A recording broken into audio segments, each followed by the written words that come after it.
Hey, Gabriel Blake. Hey, Gaybros Jose. Where are we today? We are still in our respective apartments, but San Francisco enters the yellow tier tomorrow. So, Eagle SF, if you don't open, fuck you. If you don't open, we're going to fucking hunt you down. I'm going to There become is a no Lone Star excuse. guy.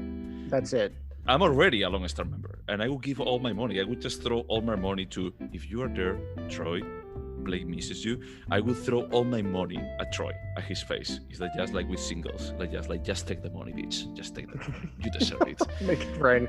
Make but it there rain. is something different about today's podcast. What is it, Jose? Yeah, today we actually have a special Gaybro, honorary Gaybro, like joining us. We have Brian from A Piece of Pie, a queer cinema podcast, that he's like joining us today.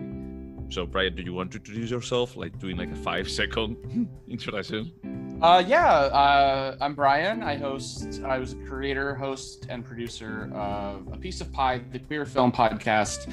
If you like movie podcasts and you like gay people talking about it, I've got the podcast for you. What I like about Brian's podcast is that you take two films, right, and you watch both of them, and then you compare them and contrast them, and I think that's kind of unique in the podcast space. Yeah, it was sort of this idea of it literally started. So when we started the podcast, A Piece of Pie is the sort of title, like subtitle of the queer film podcast. It came from a Quentin Tarantino movie. And so literally, like, when we were talking about that, what movie are we going to cover for our first one? We should talk about True Romance, because that's the movie that it came from. And then my then co-host Kyle was like, well, we should talk about, if we're talking about True Romance, we should talk about this other film. And that was Badlands, which True Romance is very much a riff on Badlands. And so we decided to do those two films together. And from that, we realized pairing two films, you can open a discussion and talk about parallels that maybe you didn't know were there. So just one more plug for your podcast. My favorite episode is Interview with a Vampire and Only Lovers Left Alive. Only Jose understands how much I love Only Lovers Left Alive and like 8-year-old Kristen Dunst winning an Oscar. So anyway, welcome to the podcast. We're happy. Thank you so much. She did not win an Oscar though. Was she nominated, or am I confusing Anna Paquin? I think you're thinking Anna Paquin. Kristen Dunst are the same. Piano. Yep. The Piano, she was like the youngest ever winner of an Oscar for a secondary actress. And then she went to do True Blood, and that's why she remembers it right now. Or Raw in the X-Men. But yeah, that's a different kind of a story that we can just leave for another day. But today, what did we watch, Blake? We watched the 2017, right? Gay classic? I wouldn't even say this is a gay classic. I think this is a solid entry into film from the last 10, 15 years called God's Own Country that happens to be a romantic drama about two gay men. Mm-hmm. Yeah, and this actually was my pick, so I should actually just say why did I pick it. So this has been a bit for a very long time, I think, in our back burner. We mentioned it several times. We both like it the first time that we watched it. Of course, I had to watch it a second time, as I'm not a native English speaker. For me, it was like just basically watching The Wire and watching this is the same kind of result. It's like, I don't know what is happening. I know that they are not selling drugs to the ships, but I know that I have no idea about what you're talking about. So I had to watch it like several times with subtitles until I felt that, oh yeah, it was not only because of the dicks on the screen. I like this movie overall. And talking with you, you also felt is that this is not a regular movie. And this actually brings like a super interesting point that you brought up like years ago that it still haunts me. That is like, we as gay people, should we like all gay cinema just because it's representation, or can we have criteria about it and just say that is that we are not going to watch everything that you put out there? So it's like, yeah, everyone loves Brokeback Mountain, everyone loves Weekend, but this was a movie that we genuinely agree that is that this is a good movie. It's not about like, it's gay, so it's good. I would say, and we'll get into the conversation, this is a good movie at any film festival, not just at the LGBT Film Festival and Castro in San Francisco. That's completely fair. So as this was my pick, is your curse and blessing to actually just say what this movie is about? Right. So I'm going to do an extra brief synopsis since we have 3 people wanting to talk about this today. This takes place on a farm in Yorkshire, which is, forgive my European ignorance, in Northern Ireland, Southern Ireland? No, it's in England. Regular England. Okay. It's just in regular England. Sorry, but it's a very rural. Johnny is. We don't know if he's closeted because he's having sex. He's at least having hookups with guys, but he is clearly expected to take over his father's farm, and he's really, really struggling with this idea, and he's acting out against kind of this expectation about what he does with his future life by binge drinking, by basically vomiting all over his father's house, which his grandmother cleans up, having sex with men where he refuses to treat his sex partner as a human. So there's no kissing, there's no eye contact. It's very just like kind of an animal function, until one day his father brings to the farm Jorge. How do you say his name? I've completely Jorge? Jorge? Yeah. Anyway, a Romanian, I believe, immigrant who came to work on the farm. And the two work together, and there's nothing like glamorous about their romance. They're just 2 country boys falling in love on a farm. The first sex scene is a little bit, it starts out as a fight and turns into oral sex. The second sex scene, we kind of see Johnny finally learning that sex doesn't have to be aggressive, and kind of learning to love. He kisses Georgie. That's how I'm going to say his name from now on. And Johnny is so enthusiastic that he invites this guy to move into the farmhouse instead of living in a caravan, which you would call in UK, but a trailer, a fifth wheel is what you would call it here.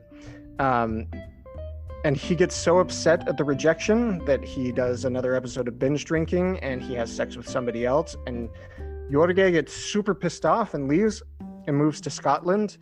And in the meantime, Johnny's father has a stroke, and Johnny realizes that he either has to abandon this farm or he has to take it on with full responsibility. And he has this very touching conversation with his father where he says, "I will take over the farm, but it needs to be on my own terms." The father approves. He goes to Scotland. He wins his man back, and they come back to take care of the farm. So that was a very light synopsis, but I think with 3 of us, there's going to be a lot to say about this. Did I leave anything out, Brian, Jose?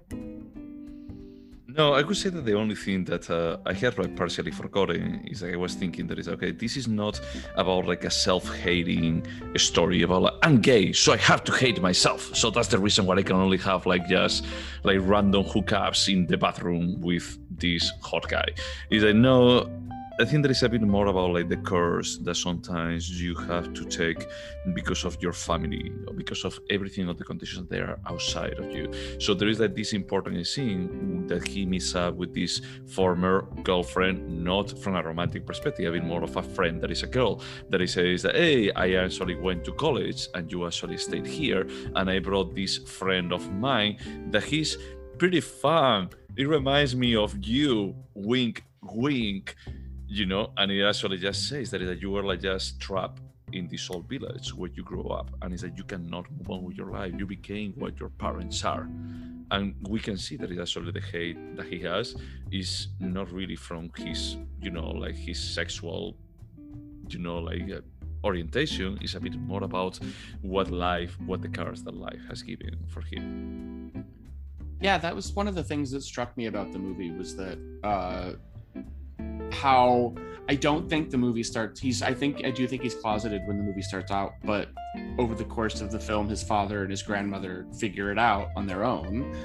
He sees them together, and she finds the condom, and they're not really. They don't ever really talk about it, and it's very. To me, you could either read as, and I think it's actually would be accurate to read it as. They're just not going to talk about it because they're not comfortable talking about it and they don't know what to talk about. But also there's that sense of like, it doesn't bother them. There's no gay panic. There's no like, I'm going to kick you out of my house. I can't believe you're doing this. I grew up in a very rural area of the middle of nowhere, Illinois. And there are people who live those lives now where they're living at home, taking care of people, and just having casual sex on the side. It happens all over it happens. I've known it to happen in my hometown. Of course, it happens in England as well.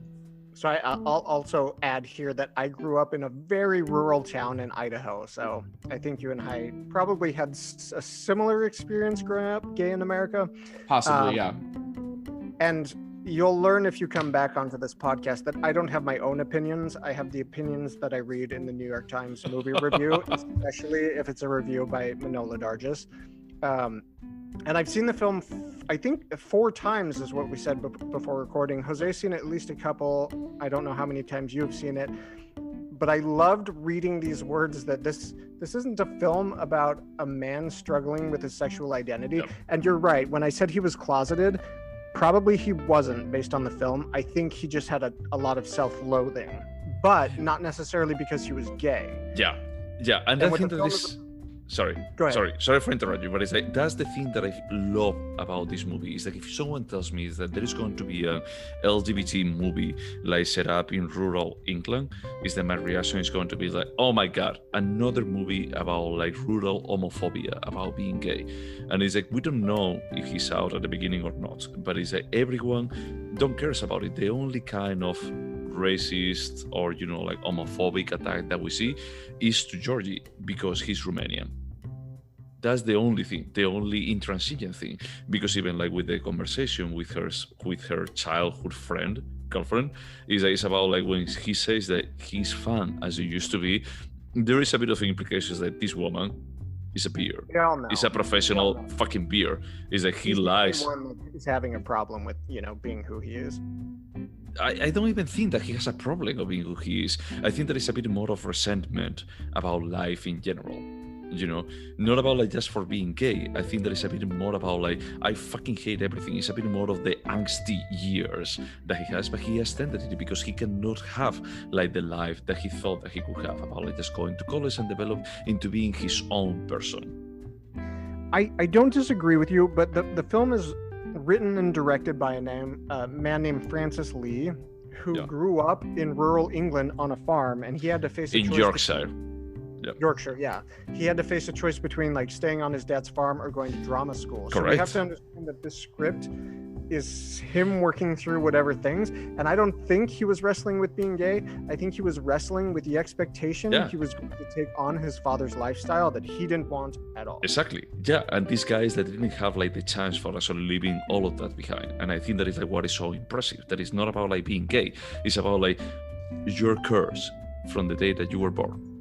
Your fact is that you cannot choose what you want to do. We don't care about that. But what do you think? Like we spoke about that Spanish director who was like trying to atone for the things he forced his characters to do. So he finally created this film. Tell me the name because I don't remember. Julio Meden. Are you talking about like Sex and Lucia? Yes. Yeah. But so if you take this is the reverse, right? Like he got out. He pursued his life's dream, and now he's making films that are very, very good. But the script he wrote, he never left the family farm. Why? But he got the guy. I think that he was like just trying to say that is like maybe I could have turned happy if I had gone with this other part of my life. The odds were low, but well, not only that, but like having him go back to the farm and get Georgie is an ending where it's like, and that was the other thing that I noticed about the movie was that he never gave the character. He was very upset about like, he says it, he's like, there's nothing to do here when his parents are yelling at him for drinking. And he's very like, he just goes through the motions and like does the thing on the farm, but he's very unhappy there. So I feel like I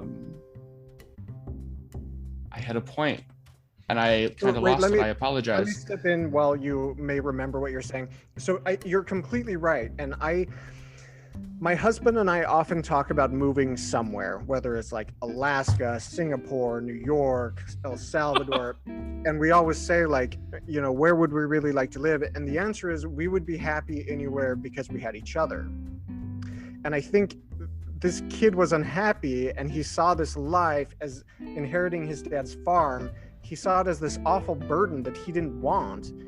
But then when the right guy came along and they connected so well, he realized that it wasn't the farm that he was unhappy with. He was unhappy being alone. And this guy made it turned the farm into this completely different thing that he was willing to be there and be happy with him. Jose, don't make that face. I mean, I'm sorry, because there is actually like, on the action scene where he fucks that guy on the restroom, is that the guy is actually approaching him about like, hey, do you want to meet up or talk? And he's like, I don't want to have any kind of human connection because I hate everything so much that I don't want to make the effort. But I can completely like empathize with that. Like that kid wasn't the right guy, but when he met Georgie, everything changed. Everything. He was like, oh, the farm's not probably unhappy. No, Johnny still actually tries to use the same kind of, I just want to fuck you. I want to fight you and fuck you because I don't see you as a human being. He actually calls him gypsy after meeting him. He still doesn't respect anyone because he's still like the classic teenager that is going to be like just blaming all of the bad stuff that happens to him to someone else. And he's like, Georgie, the difference is like, instead of doing that, I'm not going to be letting you away with that. If you want to actually just get intimate with me, you have to treat me as a human being. Yeah, but I see it as an extremely dysfunctional person, and we've established he's not dysfunctional because he's gay, but the right person, like his match, came along and was like, look, you're super fucked up and you don't have to be. Look, this is how things can be. You're talking about it. Sorry, Brian. I give that relationship less than 5 years. The relationship in the film? Yeah. Like after it's over. No, I see. There's no way that's sustainable because he's gonna keep fucking people that he meets in a bathroom, and other dude's not gonna like be down for it. Who's going to be in Yorkshire?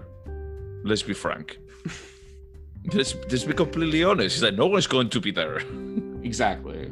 So, but then maybe he'll just be like, I'm just gonna stay here because there's no one else. There's no other gay people. Well, it's interesting that he. Regardless, I think we all disagree a little bit, but we agree on a lot. He only agreed to stay on the farm when his dad had a debilitating stroke. So, like, I feel like we're supposed to feel like he made a choice and like choosing to stay there. But it's almost like he was pressured into this and he pulled in Georgie as like, well, if I have to stay here, will you stay with me and make it less awful because we can have sex? I will say that as someone who, I don't want to like get too personal, but I can see how a life-threatening event like that might give you a new, more profound appreciation of your parents. Agreed. And also a newfound like urge to commit to something, to try and create something. So like when you said that you didn't see the relationship lasting, I was like, fuck you, dude. They're gonna sorry. I think you're right. Like I think he committed to Georgie. I think they have a nice history, but I think if they can agree to be open, then they'll have a long, happy life. But if George is gonna keep getting upset every time he hooks up in a bathroom, it's not gonna last. But open with what? With goats? And cows, honestly, it's like, I'm sorry, but it's like, we're not talking about like San Francisco or Chicago. We're talking about like in the middle of fucking nowhere. It's like, from my perspective, I think that it's true that they are not like twin souls or anything split at birth, but still, John realizes that this is the guy that made him look at sex as a way of connecting with someone when he used to see it like just a primal function. So I don't know if it would last 5 years, 10, but at least it made him grounded, in making a better human being. Exactly. And I think no matter what happens, and Brian, you really destroyed my idea of their future because now they're broken up in my head. Oh, but I'm sorry. If that happens, that's okay, because what Jose said is you can see that Georgie is making him a better person and helping him like like move forward in life, despite the Yeah. fact that you stay on the farm. And if you're only with someone for 5 years and you leave in any way sort of not necessarily amicably, but on moderately good terms, and you have learned some things about yourself and you move forward, like that 5-year relationship wasn't a waste, you know, like it can still be a really meaningful, beautiful, wonderful thing that happened. It doesn't have to be forever.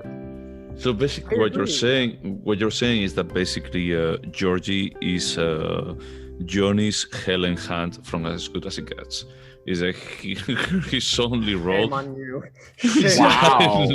I know. Wow. It took me a second to actually just say, it's like, was it Helen Hunt? Is that, yeah, this guy is like just completely broken, and he just needs someone that is a vehicle for him, like becoming a better human being. What a I said wow, because what a random out of left field reference to pull out As Good as It Gets. 1997's Yep, As Good yep, as It Gets. Yep, one of the few But, comedies that I like- saw twice on the cinema. Yep. Honestly, like, thank Yep. you, because I've seen that movie more times than I care to admit. So I'm Yeah. not. I say it in awe. I Yeah. stand in awe with the reference. Thank you But for I- that. But But in the Chris, case- I feel like you're a little bit cynical because just What because is? the- I Who know the is? Hammer cynical. me. No, it's Brian. it's still a super nice thing. Like, if a partner comes into your life and teaches you a lot of things and makes you a better person, Yeah. and you help them be a better person, that's a great thing. Yeah. I mean, I'm more like from the perspective that I don't come from a Disney upbringing. It's like, yeah, they used to watch Disney movies at my place, but I wouldn't be like the ones that, and they were happily ever after. Like, you don't know, maybe in 3 months is that they fucking hate each other, but right now is exactly what they need. And it's like, from that perspective, if they are going to be like together or not in 5 years, it doesn't matter at all. Is that maybe the father is going to be like dead in 2 years, and he's going to be like selling the farm, just probably like just putting the mother, because I don't think that is the grandmother. I think that is the mother. No, it's the grandmother. because grandmother, they have a yeah. Conversation about how the mother left, and he's Yeah. super distant. And she's Nan. She's not, or not. I'm not going to try an accent, Holy but shit. she's Nan. Yeah, so honestly, that father didn't take care of himself, to be completely frank. But at that point, is that probably he would be like just putting the grandmother in a house, selling the farm, and just going to live like a crazy life in London and just burning through all the money that he made. So at that point, it doesn't matter what happens during this time. We don't know, but in any case, is that we are just giving like this glimpse into his life about this coming of age, this kind of acceptance of the reality that your parents can give. It doesn't matter that in 5 years they're going to be like together or not. I think that it was like just No, a bit because more- that's the story. yeah, it's a bit more is that he found the person that he needed in the moment that he needed. Right. If he had And found it that's like like- 5 yeah. years ago, it wouldn't have been important to him, because he would be like Yeah. just fucking everything around, because he'd be like this happy guy, as the girl flame used to say. Yeah. Also, Georgie is fucking gorgeous. He's so Like, beautiful. So He's sweet. so beautiful. He's so dreamy. He's so sweet. So I do want to say that I think it's interesting that we can, all three of us, disagree about where these characters go, what their destiny is. But I think we brought up a very a very nice point about the film, about the scale of the story. It doesn't really matter, as you said, Brian, what happens to them in 5 years. Like, what we're seeing is this very nice character progression on a tiny scale in like a rural, unpopulated part of the world that I think is super beautiful. And I like films that examine very small moments, not small, like small lengths of Content. moments in people's lives. It's like, this Just is a that tiny intimacy. window. Exactly. It's an intimate film that takes place over, what's your guess, guys? A couple weeks? A couple months? Yeah, because the stay from yours was supposed to be like just a week, and maybe it was extended like another week because of the stroke that the father had. So it's less than a month, that's for sure.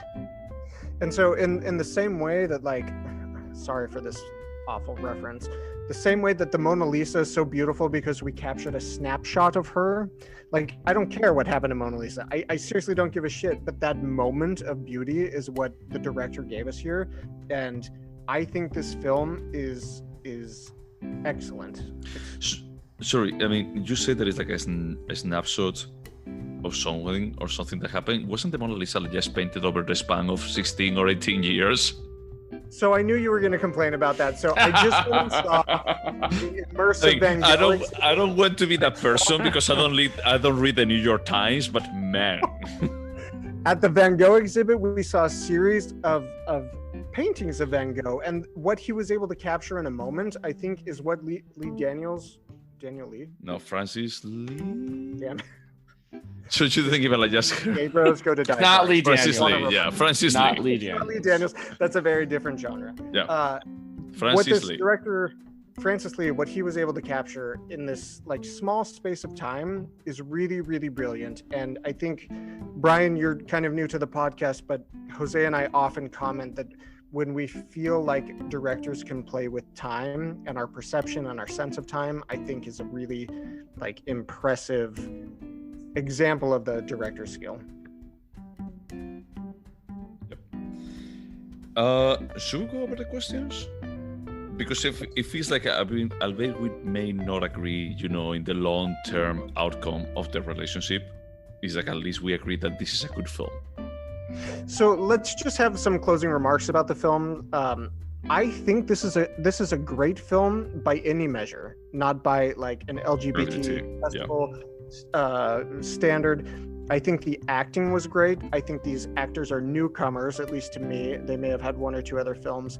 I think the script writing was incredible. I think the bravery of the director, both to show like the very gritty farmyard sex the men had, as well as the like open nudity.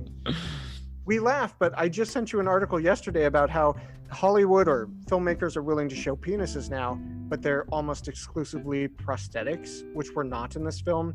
I just find it like a very sincere. Were they prosthetics? Don't you tell me they were prosthetics. No, I'm not. But the article that you sent me, you only highlighted the part about Nymphomaniac that you said is like one of the things that you love the most. I'm sorry for the spoiler in Nymphomaniac Volume 2 is that these two black guys like just flopping their giant dicks next to the actress, just and the it's black dicks. It was the white dicks. It was all the dicks. I loved all of them. You did, but that scene was like pretty fucking disturbing. In any case, you sent me that article for telling me is like these are prosthetics. So I mean, I don't want to give you shit, but it feels like I don't know. It is a bit more of a courage thing about like just showing dicks. I see what you say, but last week you and I had a pretty frank discussion about another gay film, which was also nice. But I said I didn't see anything of my experience being gay here. And then you asked me, what about God's Own Country? And I was like, yeah, this is authentic. So, I remember asking you, like, were you like a teenager in rural England? Yeah. But like this movie is, at least according to my experience, it's authentic. I will say that. I connected with it despite being far from rural England. I connected with the characters. I connected with the story, with the sense of loss of the father. This film goes beyond being a gay romance. It's I don't want to say incredible. I don't want to exaggerate. It's a great film. Yeah, actually, just following up on that, I was just checking the list again of the movies that we recorded about, and the only one that I could find like pretty similar, it was Tom at the Farm. That it was one of the very few, very few. Which one? Tom at the Farm, one of the few LGBT movies that we recorded about, and it's a Canadian film about like this kid from the city that he was dating this guy, and the guy dies, and then he goes back to the farm that his brother owns with his mother, and he ends up in a very toxic relationship with the extremely homophobic brother. Quote unquote straight brother. Yeah, it's but just... again, that film examines all of the boring, like, oh, there's a closeted gay man who's violent in sex with men, and they can't say anything about their family who's gay. Yeah, but is that he's actually violent. All the traumas that he has is because he's gay. So I found this movie, I still find that is refreshing. It's like it just made me thought when I watched it the first time, is there a wall where being gay in a rural area that's not the highlight of your life? That is not what you're going to be like thinking about. Like, is people going to be like hating me about like that? The defining characteristic. You're always worried. Exactly. How are people? Yeah. Yeah, it felt like it's most of the gay cinema that I watch is a being gay is the core to it. In this one is not. It just happens to be that. They say faggot a couple of times, but it's true that they actually play with the social kind of connotation. Yeah, like honestly, the fact that they're two men plays almost nothing into the plot or their romance, really. You could swap either one of them out for a woman and change exactly nothing. Played nothing. Like it was just people uncomfortable with who they are and the future they've been assigned. I said, like the parents and the dad and the grandmother, like they like learn it and they're just like, all right. Yeah. It's not an issue. Who gives a fuck? Yeah, I don't think that it's about like uncomfortable with who they are. Like I think that is uncomfortable with the cars that they are given. And they are like out of their control. Exactly. That's the differentiation that is like, even when I watch it this time, is like this is fucking bold. Is that most of the time is that we are like so concerned about like what society is going to be like thinking about, like what is right and what is wrong. That is that we're going to be like thinking about like, oh, we're going to be disappointing society, so we actually should feel about ourselves, and it should be an overcome of what society thinks of ourselves, but we can still succeed. It's like, no, this is not about like what society thinks. This is a bit more about like, hey, I wanted to go to drama school, and my father, because of the stroke that he had, is I had to stay here. And I find like that's super ballsy. It's pretty minimal, but it's a super ballsy. And it's also interesting that Johnny is the train wreck of the two, we think. But it's Johnny that begs Georgie to move into the farmhouse. And Georgie's like, shouldn't we wait until your parents are in bed? No, I'm going to stay in the caravan. It's the other guy that wouldn't commit, which just underlines your like opinion that, yeah, there's nothing about this that is like primarily framed around the homosexuality. It could be a man, it could be a woman. It's just about people that are uncomfortable with the future that's assigned to them and uncomfortable with the obligations they feel. That's it. Yeah. So, Brian, we tend to end the podcast with 6 questions. Okay. And then we score it on a scale of 1 to 10. Usually we limit it to half points, but if there's a particularly contentious movie, you can do quarter points. So first question, would you watch this film again? Yes. Jose? Yeah, definitely yes. Definitely yes. And it doesn't have to be like with someone else. Sometimes I always put the caveat that is like, I watched it enough. I want to show it to someone else. It's like, no, this is a movie that I will watch by myself. And I think this was my 4th viewing. Jose, you've seen it multiple times. Brian, is it your first viewing this time? Yeah, actually it was. Oh. All right. So would you recommend it is the next question. Yeah. I would absolutely recommend it. Brian, you say yes? Yeah. And the way Jose usually answers this is if you would recommend it to his parents. So I'm super curious to see how he's going to I wonder if there would be what did they say? How do they call these versions in the States about like the ones that they remove all the R-rated content? The censored versions? Yeah, like a censored version, you know, like a clean up version, like with songs that is like, okay, we actually going to be like just putting a bleep or just changing one word for another, you know. If they could actually just hide this and this, that okay, there is some kind of implication that they are having some kind of intimacy, but we don't need to see like the flashing dicks. Is that the camera just moves a bit? Is that they're like just doing like a, how do you say, like a zoom on those scenes? That oh yeah, there is not a dick, but you can see that they are like just naked. Is that I think they could be fine with this movie. I think that they could actually they could normalize homosexuality a bit thanks to this movie. So yeah, I would recommend it. You would probably recommend it to your parents. Even to my parents and to everyone else, yes. All right. Next question. Will you remember it? And Brian, basically we're like, in 6 months, are we going to remember the basic plot points, or is this just going to fade into a forgettable film that, you know, maybe you enjoyed, but you don't remember? I feel like I'll remember it. Yeah. Yeah, I would say so. I will absolutely remember this. There are details I will forget, but the overall story, it's very simple and impactful. So yes. Yeah. Yeah, yeah. For me, is I could remember it. I actually, when we started watching it, I couldn't remember what was the reason why he had his self-loathe. But immediately, like the first time that they mentioned it at the outside of the pub, is that, oh, yeah, that was it. You're going to I mention couldn't it, remember apologize. why Georgie got super upset and left. That was the one big thing. Oh for yeah, me. I remember that. I remember Yeah. that. Like the sex in the restroom. Yeah. But yeah, I'm going to remember this. Is there anything artistic about the film? Yes. Yes. I mean, I tend to be like a bit cheap when answering this, and it's not about the dicks. I'm sorry, but I think about like I like the photography that is like partially functional, but at the same time, I love the outdoor shots that they do when they are on the field. And I bet they also look at the camera and they say like, "This is gorgeous." Is it? Yeah, it is. But you actually portray that kind of beauty about like if you work in the field, it's gorgeous, and at the same time, it can be just exhausting. And I did enjoy the very like animalistic sex, and I don't mean that from like a like not you're not going to get aroused, but it was like super realistic sex that I could believe, which I thought was really beautiful because we rarely see that between two men. And also there are these very nice little touches, like the tones of the shots are super cold and blue until Georgie shows up, and then there's this very, very subtle switch to like warm tones, and like things get light. There are these very nice subtle touches throughout the film that I think this is a talented director. So Brian, is there anything artistic about the direction? Let's be specific. Well, let's say about the script, the acting, the direction.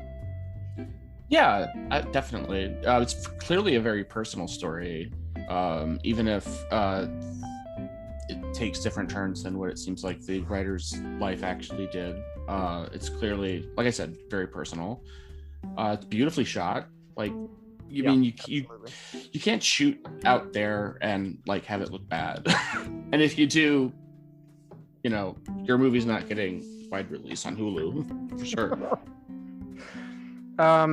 So the next question is this a timeless piece? And what we mean by that is there are movies that are like timely, so they're super popular in the moment, but they don't stand the test of time. And there are films that, you know, stand the test of time. So Brian, would you say this is a timely piece or a timeless piece? That's a good question, because I think that one of the things that I thought about when I was watching the movie, it was very much like an English Brokeback Mountain.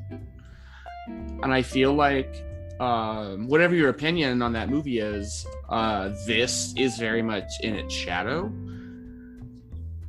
in certain ways. And so I feel like it's not timeless in the sense that like 20 years from now, people will probably still be talking about Brokeback Mountain and not this other lesser known, no less beautiful, no less poignant, but unfortunately also not influential enough to break out of that shadow. That's a super interesting answer to this question, because I think you're right. In 20 years, people will be talking about Brokeback Mountain and not this film. But I would argue that Brokeback Mountain is a little bit timely because it deals with closeted cowboys, whereas this film, dealing with our homosexuality is a thing of the past. So I think the subjects and the themes explored, this is more about like accepting predestination or rejecting it and finding a way to be happy. So I totally get what you say. So I'm guessing your answer is technically no. Mine is yes. Jose, be the tiebreaker. Mine is definitely yes. I think that the point is like it may justify the existence or how people may, in a reductionist perspective, look at this movie. But at the same time, I think that it actually just putting like one versus the other. Brokeback Mountain tells a story that is not even like how do you say, like current. I think that is actually like just set up in the 80s, was it? I think it ends in the 80s, yeah. It ends in the 80s, so it's like it's a bit more like in the past. This is a movie that is a bit more like forward looking. That is like when I watched it the first time, like 4 years ago when it came out, I felt it's like, wow, okay, is that I could never believe that no one is going to be like calling them out for being gay. And I think that is a bit more of a is a bit more of in a post-sexual orientation world that I want to think, albeit, like the last 4 years of outside of politics, liberal yeah.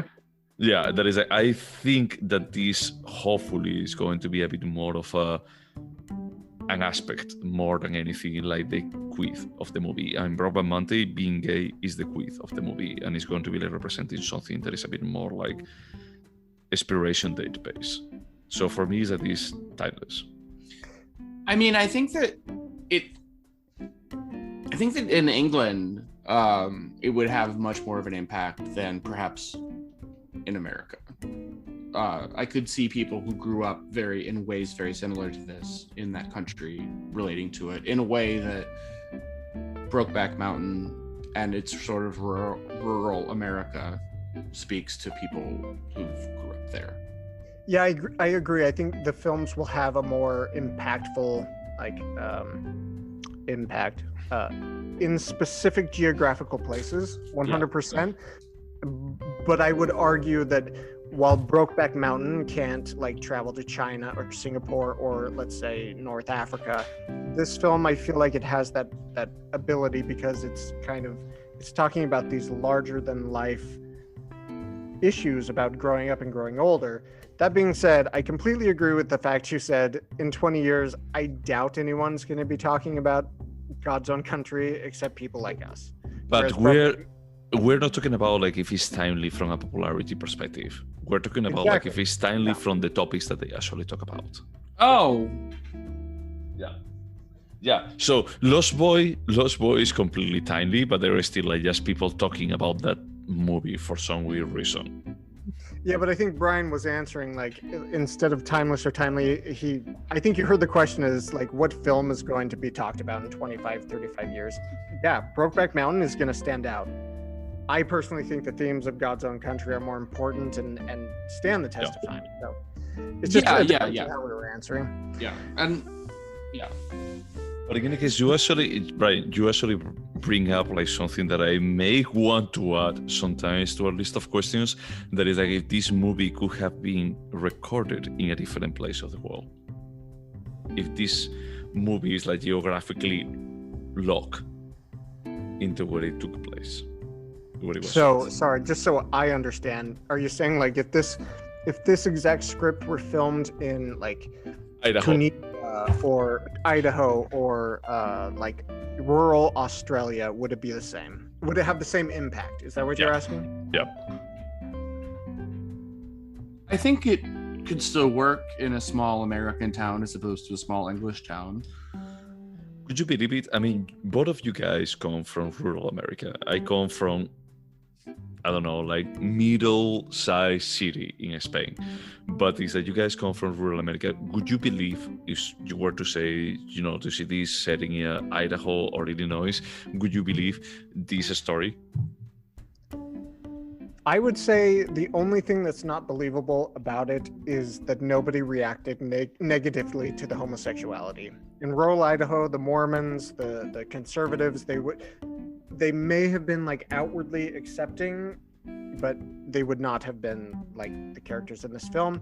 Outside of that, yes, growing up being super angsty and angry about your predestination that you don't want, and then finding somebody who you didn't expect that you wanted to find and them changing you into be a better person, all of that, yes. Yeah, I would agree. It would feel a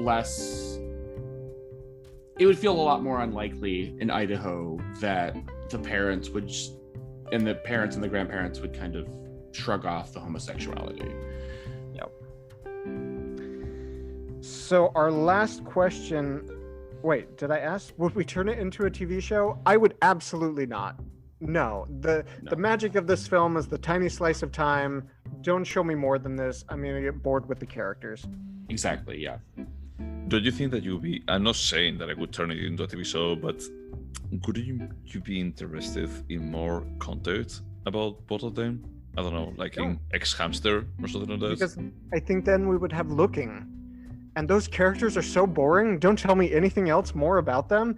But these characters were not only tolerable, but were compelling. And imagine trying to make Johnny compelling for like 24, 30-minute episodes. No. His only role was about like just to be angry in this movie. Yeah. It was not about like Yeah, just trying he would have been intolerable over the course of 2 seasons. So that's a no from me, a no from Brian and Jose. It's unclear. Are you playing No, devil's it's just a advocate, no. or do you want I was this just as an playing. HBO special? No. I was just playing devil's advocate, and I was trying to joke about like there is other content that you could do with these 2 guys that is not actually a TV show. That's fair. So last question before we rate. Do you think this movie could have been better? I don't think so. I'll start. I'm going to say no, because this is a touching story that was beautifully crafted. It's beautiful filmmaking. I couldn't name a specific thing where I could say they shouldn't have done this or they should have done this to make it better. I think that I would have, I don't know, like rewritten Johnny's character a tiny bit. Is that there are like so many times that he's just so angsty that it feels, I don't know, like a vehicle, like a tool for a higher purpose instead of a human being, where Georgie feels a bit more of a human being. And then when he actually says that is that, hey, I'm going to be like running the farm and I'm going to be like running it in my own terms, he's like, where does this come from? Because basically he was like just rolling his eyes and just getting drunk most of the time instead of trying to be an adult. So your answer is yes. My answer is yes, but it's a tiny bit yes. It's like still the impact doesn't get affected by this. The impact of the movie. Brian, is there anything about this movie that you think, with your knowledge, you would say yes, this would have been a better movie if they had done this? I do agree that the characterization was a little. In order to make it better, you could have made him more likable, but at the same time, it's not as though every main character in every love story is inherently likable. Like, you don't have to be likable to be the lead. But I just, for whatever reason, I liked it a lot. I gave it on Letterboxd. I gave it 4 stars. I didn't love it. I didn't super connect with it. I didn't super identify with it. But it's a really beautifully told story, really well done, really well acted. Georgie's so you would really say hot. Yes, there are some.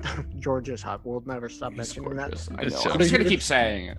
There are some things you feel could have improved this film, right? I feel like I want to say yes, but then I look back on it and I'm like, I can't necessarily name what any one of them might have been. The podcast is Gaybros go to dive bars. We make snap decisions. That's our thing, and then we stand by them. It could have been better. It could have been better. Georgie could have been fucking a guy named Brian. Well, are you talking about like Johnny could have fucked like Brian, or would it be like just Brian having sex with Georgie? It just would have been. I mean, it would have made it easier for me to identify. Oh, okay. I don't know. I was being a gay bro. I don't know. And you did it very well. Well done. Yeah. So we're at the point where we should score it. So Brian, we score 1 to 10. 5 is a perfectly mediocre film. So think whatever, like the last time you went to a theater, you walked out and you're like, meh. And then think about scoring. 10 is perfect. So 10 is La Ventura by Antonioni. That's for you. For me, that's a 10. Well, the perfectly mediocre movie. I don't know if either of you watched Mortal Kombat. I thought it was perfectly mediocre. The new one? Yeah. God. Oh, I talked to you about it. I remember we were talking about it, I think. Yeah. And as I said, it's the best. So if Mortal Kombat is a perfect 5 for you, where do you score God's Own Country on a scale of 1 to 10? This is what, like, before I even was saying that, you were asking on a scale of 1 to 10. Like I said, I gave it 4. I gave it 4 stars on Letterboxd. And if I'm doubling out of 10? No, it's out of 5. Oh, okay. So what I was going to say was that, so out of 10, I would say probably an 8. All right. An 8. Jose, this is your pick, so I think I have to score. Yep. I'm going to give this an 8.5. I was really impressed by this film. and impressed for the like third or fourth time in a row. Every time that I go to watch this film, I'm like, do I really want to watch it again? And I'm like, yeah, like this is a good film. Yep. And it's funny because my score is also an 8.5. I was debating between an 8 and 8.5, but it's like, as we said at the beginning, it's like I'm so partially tired that all gay films are about like homophobia or about, like other aspects related to because you are gay, that I really love that this film is like, it's not about because you are gay. It's a bit more, it's your life and you happen to be gay. That is how I think that we look at our lives, if it's more authentic than anything else that I watch. I completely agree. I'm going to stop praising this film. I liked it a lot. I'm super happy, Brian, that you liked it as much as we did. Jose, we're going to talk about this film again in 6 months, And what are we watching next, Jose? So as this was a bit, and I should have mentioned this at the beginning, there was a bit more of an interlude in our regular schedule, so we delayed what was going to be our next film, that is actually Thomas Vinterberg, Another Round. As that we just won Best Foreign Film at the Yep. Oscars, Yep. which Brian covered on his podcast. Why don't you give it one more plug? Tell our listeners your podcast, what they can hear. And where can they find it? So I found it on Spotify, but I think you can find it many places. We definitely are on Spotify. I want to clarify, we didn't cover Another Round as a film. It was covered in our Oscar episode. My friend Max saw it, so I haven't seen it, but I'm excited to watch it. I'll be watching it in the next couple of weeks. Sorry if I misspoke. I wanted to promote the episode that you did where you covered the Oscars, which I thought was great. Thank you so much for listening. That was a fun episode to do. Once again, we're A Piece of Pie Pod. You can find us at A Piece of Pie Pod on Instagram and Twitter. We're on Spotify, we're on Stitcher, we're on iTunes, we're on anywhere you get your podcast. Okay. Yeah. Thank you so much, Brian, for joining us today. Oh, of course. Thank you so much for having me. This was a lot of fun. We look forward to having you back. Anytime. Yeah. And to that dozen of listeners, Blake, what do we tell them now? You still need to wash your hands, even if you're vaccinated. Wash your hands. Yeah, especially if you go to the restroom. Come on, don't be a pig, even if it's a naughty pig. All right, bye.